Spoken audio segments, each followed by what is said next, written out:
Hi, I'm Stacy Franklin with Artisan Design Concepts, and in this video I'm going to show you how I created this exotic fantasy brown marble design. Stay tuned!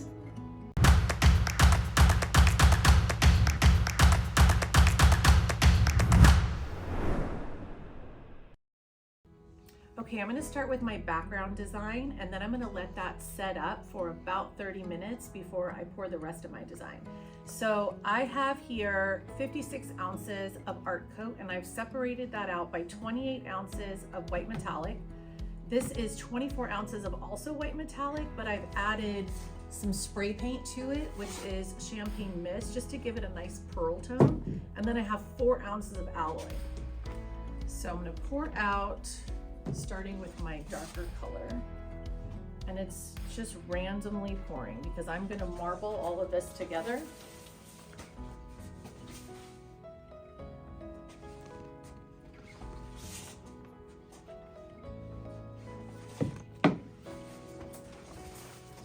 Now that's at 3 ounces per square foot. That's the ratio I'm using for my background.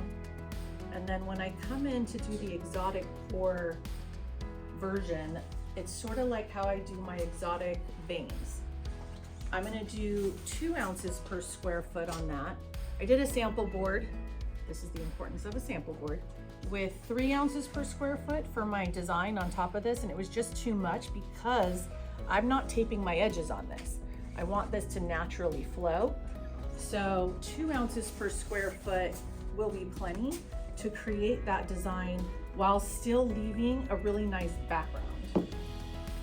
Now I'm going to hold off on the alloy because I'm going to decide where I want that to go once I have this laid out. So I'm going to give it a torch.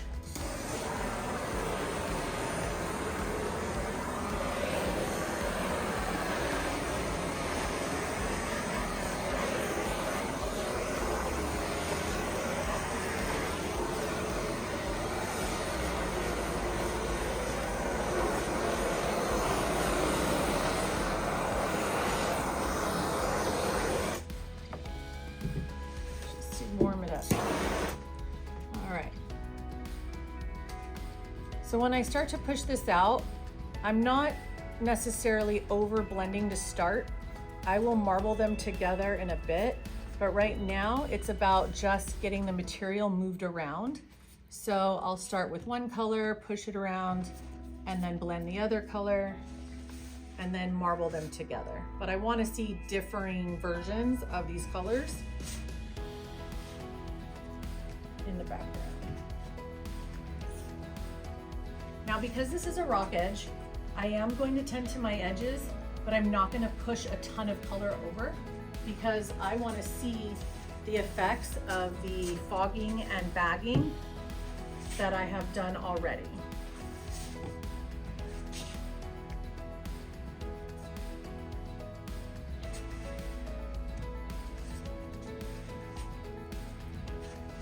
Okay, so the pearl color is sort of pushed out. Now I'm going to push the white metallic around, just filling in any dry spots.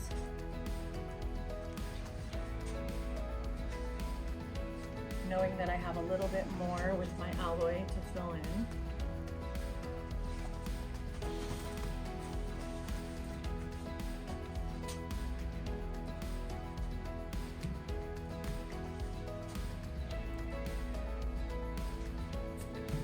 Don't overthink this part. Just get the material on your surface.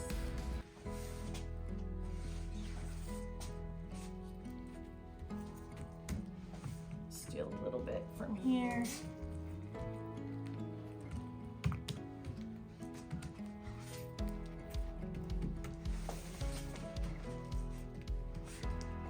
So what I'm going to do now is I'm going to start to push these colors kind of into each other, filling in those gaps and kind of creating that marbled look. You don't need to overdo this part. Again, you still want some independent colors.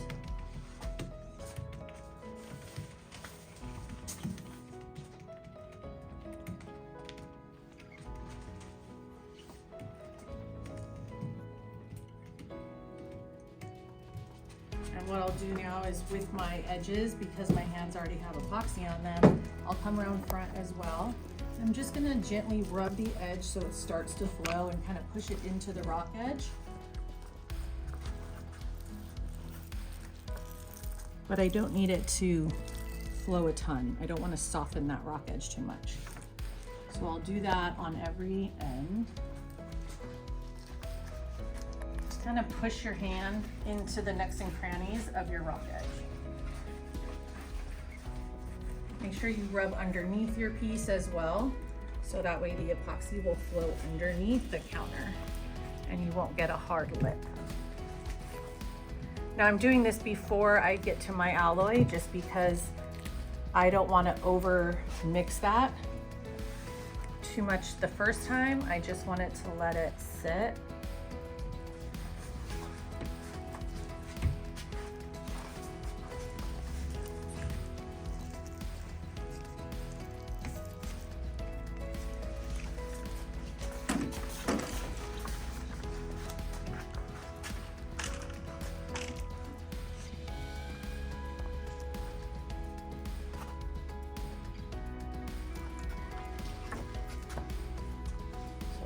It underneath, just helping it round over, and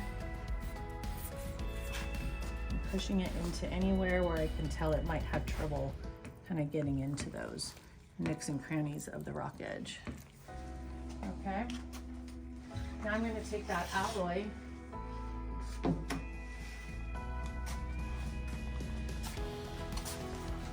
and I'm going to just drizzle it in a couple places and start marbling that. I'm going to drizzle it in a couple places and then start marbling it together. This is all just going to be background design, but it looks really great with what I allow to continue to show through. Okay, so I've put some alloy down and I'm just going to gently push this around.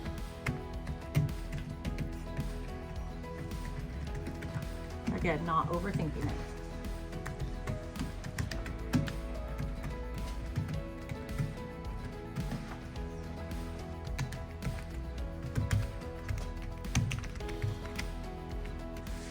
Okay, so I'm going to take this champagne mist. I'm just going to spray some on my hand. And I'm going to kind of lightly chop it just in a couple different areas to create some really good color tones here and there for whatever is showing through after I pour the rest of the design.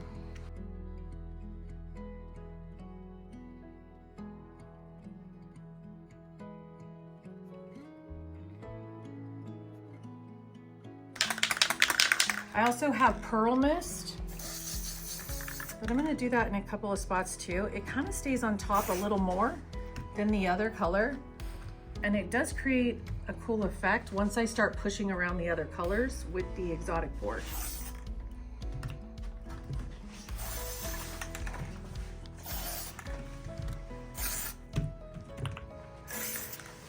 You can see I am not overworking that spray paint. Just tapping it, I'm gonna allow it to set and do its own thing. And then I'm gonna torch this and I'm gonna wait 30 minutes. But in the meantime, I'm going to mix up my color for the exotic pour so that starts to set up as well. It helps because it allows it to not flow off as fast. It'll kind of stay put once I put it down. So we'll be back in about 30 minutes. Okay, so it's been 30 minutes and everything has settled down. So what I'm going to do is just take some clear 91% isopropyl alcohol and I'm going to add some to my surface, and it helps to break up the pattern. I love the hammered look between the veins that I'm going to pour.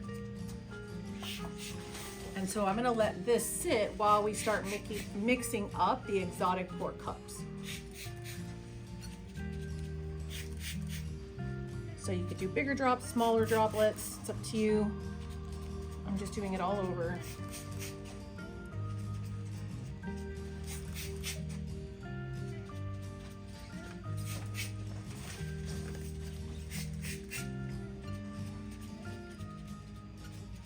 that's good.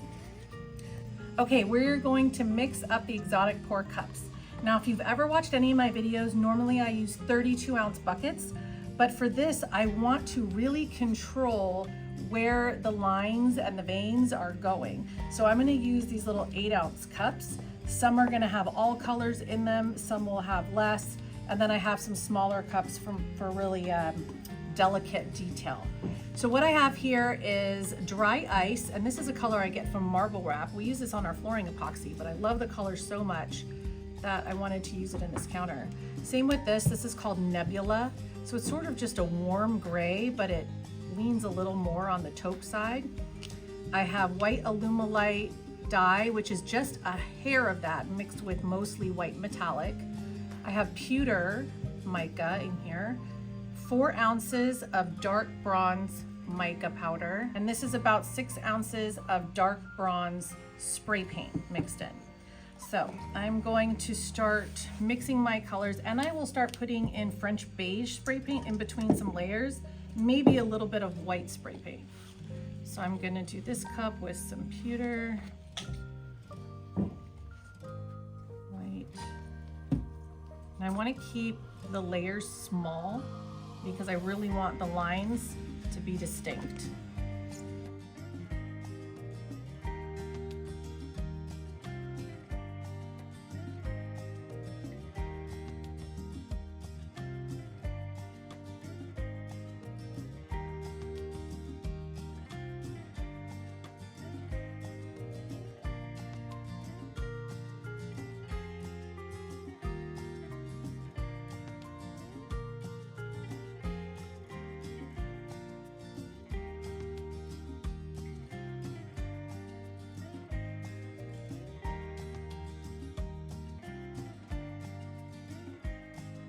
What I'm gonna do before I even mix up the rest is I wanna see how these lay out and determine if I want to adjust how I'm mixing. So we're gonna start with the one that has everything in it. All right, I'm starting near the edges because I want that design to flow over my rock edge. And I'm gonna pour pretty slow and defined, letting it drip over. Now I like the background pattern, so I don't want to fill every part of it, and I want to spread this mixture out. So I will still leave room to fill in with my other colors.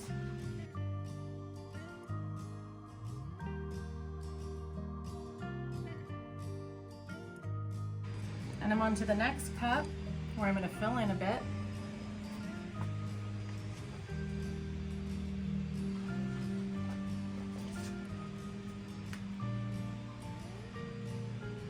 That has some nice light colors in there. I like that. I'm gonna follow this path.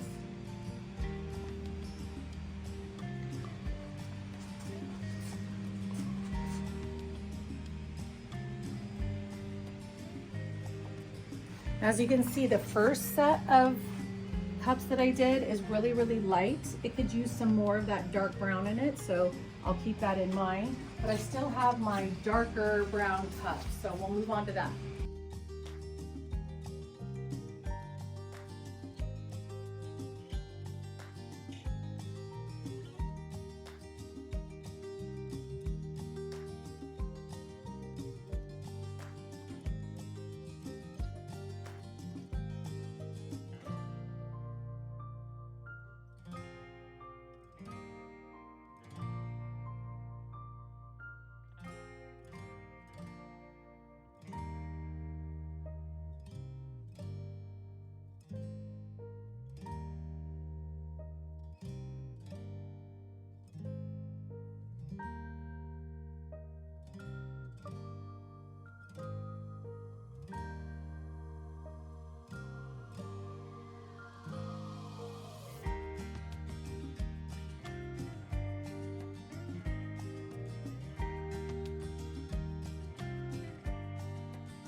Now I still have some filling in to do and I have a little bit left in my cups, but before I do that, I'm going to sprinkle some alcohol here and there, and then I'll keep adding where I think it needs it.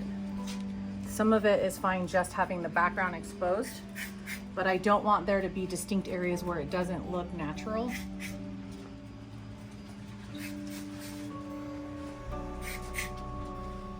Now you don't have to put this everywhere if you don't want to.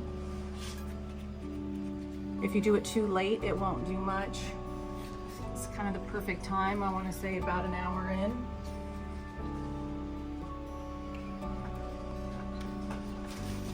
And then just let it set. I'm letting the alcohol still do its thing, but I have still a little bit in my cups. So I'm just gonna add some fine lines, kind of bordering things, but filling in like I really want to fill in this area. So I'm going to start here. Come out.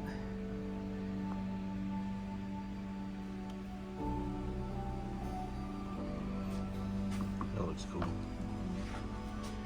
And because that goes that way, I kind of want to border it this way too. So with what's left in my cup, watch it come out.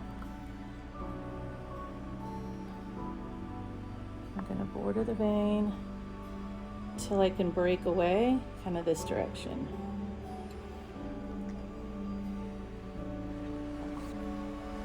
What I'm doing here is using these little cups and whatever's left in my colored cups and creating small exotic pour cups, so that way I can have control and make some really fine lines to border some of the bigger veins.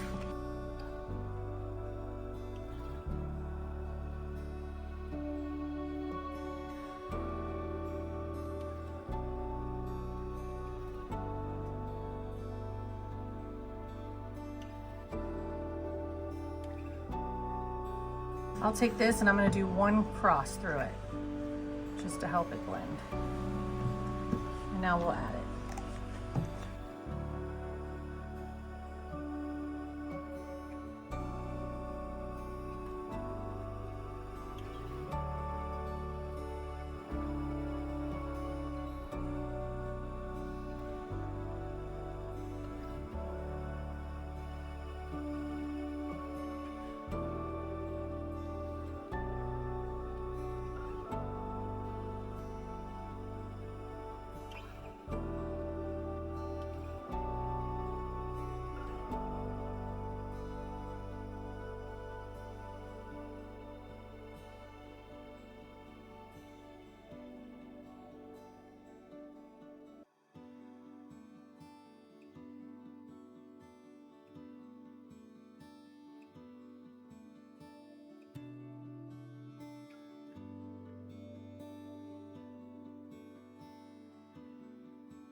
I'm going to add some white details with spray paint and a stick.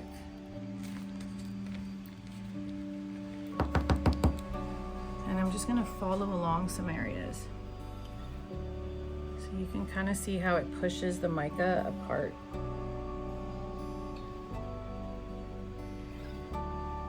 When it seems like it runs out, just add a little bit more to your stick and keep going.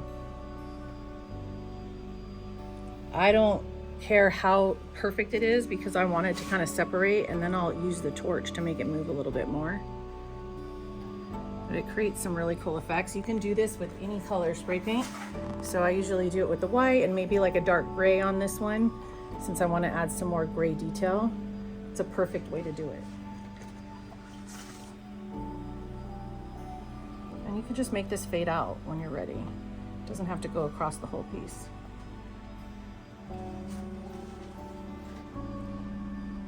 looks too small somewhere, just add it. It'll look really cool once it spreads out in torches.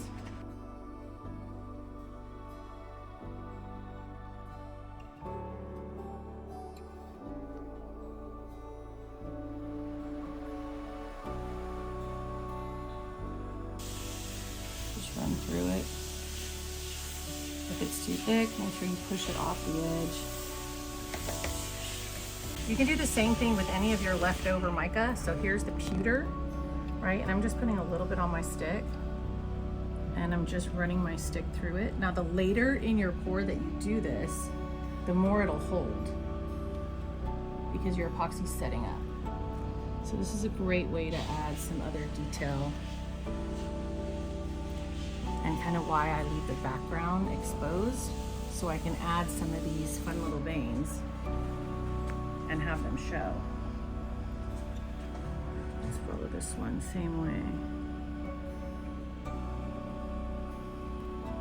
I'm kind of losing it there, so I'll add a little bit more and I'll start it from this side.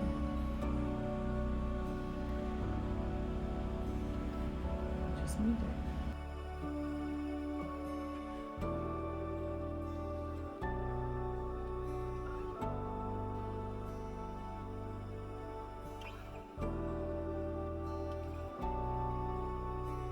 Now when some area looks like this and it's just kind of plain, you want to add something, this is where your table drippings come in. And you can take a stick, find an area that has maybe a variety of color, scoop it, and just pour it right on.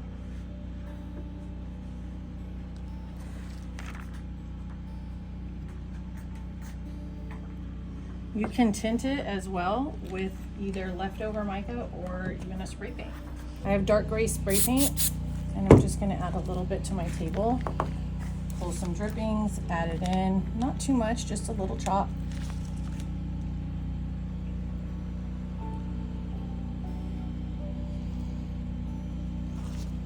Knowing that I want a little bit more gray in this counter, but not a ton. I'm gonna do that in a couple areas. Now, if there's too much spray paint, you'll see it kind of bubble, and then you just kind of move it around with your stick. Let it flow, and then you'll torch it. So I'm gonna add some of those details. Anywhere that spray paint gets stuck, just help it out. Let it run down, just like that. Okay, so while I've been editing this video, I realized that I failed to record a couple different parts at the end. So you will see here some fracture lines. I take the drippings off my table when it's really set up and I thinly run it across when it's super set up because it's going to stay in place. You'll see some movement in these type of areas. I simply took a paint stick and I just moved it through the mica and woke that mica powder back up. I continued to run some of those pewter lines like I had mentioned, as well as some white spray paint in different areas. And that's what gave this type of effect. I took the spray paint on my stick and then used a heat gun and just gently opened up those areas. I didn't blow it diagonally or from a different direction. I just went right above it just to spread out those paint lines.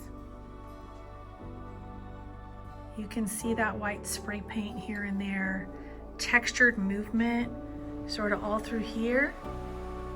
And that's done with the popsicle stick. Just moving it around a little bit, adding any detail or dimension that you want. If there's anything boring to you, all you have to do is run a little bit of color through it. Here I used a little bit of the heat gun as well, just to open up that area, running some of that white in there just to brighten it up. And that's what you have at the end.